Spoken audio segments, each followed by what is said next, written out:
Today, I'm happy that it was probable cause. I don't want him or anyone else involved to ever see the day of light because my daughter won't. And it still won't bring her back. I'll still feel the same grief, but I don't want them to enjoy their lives. There was really a lot of tension in the courtroom as the victims and the suspects' families occupied the same space. Now, emotions were raw. The mother of the innocent Albany State student killed during the melee left the courtroom when prosecutors played the video of the deadly shooting. Reese is now approaching. Prosecutors showed surveillance video from outside and inside the 1145 lounge on the night of the shooting at the Buckhead spot. You see suspect Karanji Resse just past the security checkpoint at the lounge, wearing a black hoodie and green cargo pants. Here he walks inside, and the next perspective shows strolling lights in most of the lounge. At 2:45 in the morning, bullets start flying. You can see clubgoers immediately start running for cover.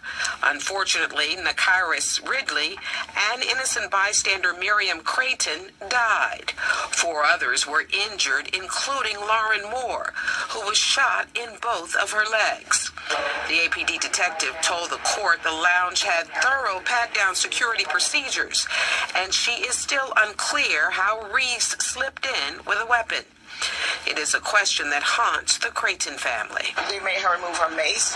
So how did 2 people get in there with guns? Underage people were in there, so they were very negligent. And I also feel that whatever security let those guys in, that they should also press charges because they were negligent in their job, which cost my daughter her life. The detective told the court an 1145 security officer identified Reese in a 6-person lineup as the shooter. But prosecutors also concede that security guard was outside at the front door when the shooting happened. Reese's family says he is innocent. The APD needs to do their job instead of going by hearsay from the streets, because Karanji did not do that. He's innocent. Why is it different bullets? Why was it different bullets there, but you still saying he the one that did the shooting? How? Now, APD says Ridley and Reese knew each other and were beefing. The detective also says Reese's cell phone records were examined and cell towers put him in the area of the 1145 lounge when the deadly shooting happened. Yeah, Jonathan, today in the hearing, the judge determined there was probable cause, meaning basically enough evidence for the case to move forward toward a trial. I want you to take a look at your screen as we take you inside the hearing this morning. Today, only one witness took the stand, Detective Latoya Francis with the APD Homicide Unit. She testified that cell phone records show that defendant Karanji Risse's phone was in the area of the lounge at the time of the shooting. She testified that security checks happened at the 1145 lounge, adding that she watched security footage showing who she believes is Reese getting searched. As the courtroom watched that security footage, the detective says it shows one of the victims, 20-year-old Nakaris Ridley, punching the suspect and that suspect firing a gun.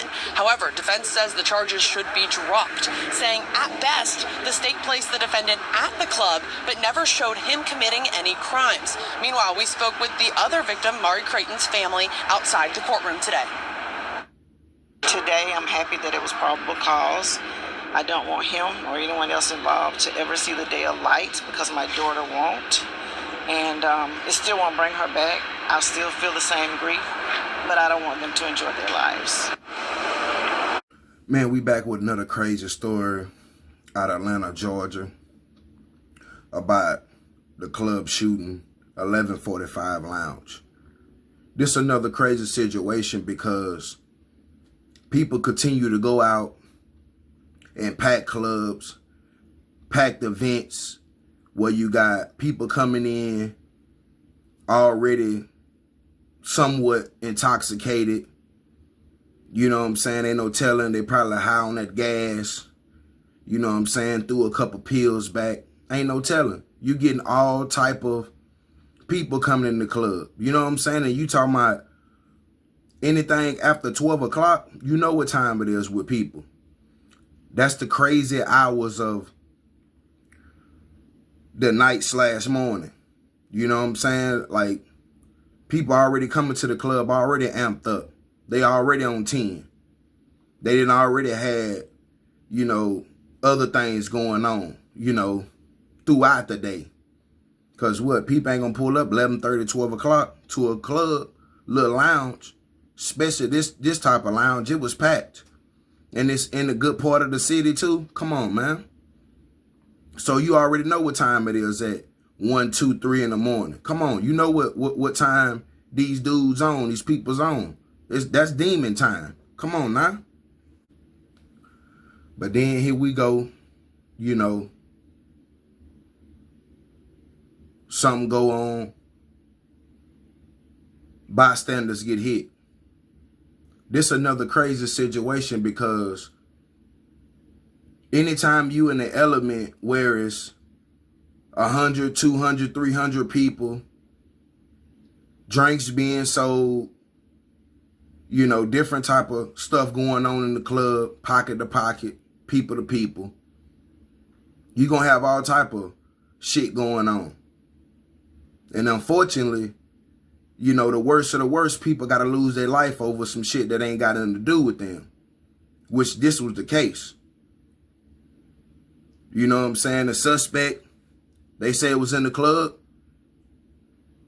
He got punched by another dude. And you already know you in the club, there's women around, there's people around. If people know you, you know what's finna go on after that. He actually got a gun inside the club after so-called being, you know what I'm saying, patted down at the door. But he also got in with a gun, 2 people.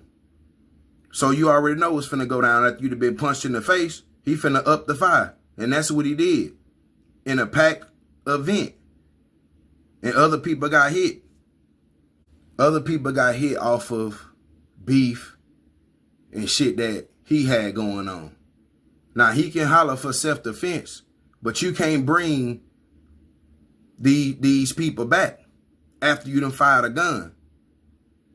And ain't no telling what bullet actually killed these people, but you in a packed event. You know what I'm saying? You know, if you don't hit your target in the dark, you know what's finna go on. Them bullets gotta go somewhere. Some gotta catch them bullets, gotta stop them bullets, man. And unfortunately, it was other bodies, innocent bodies.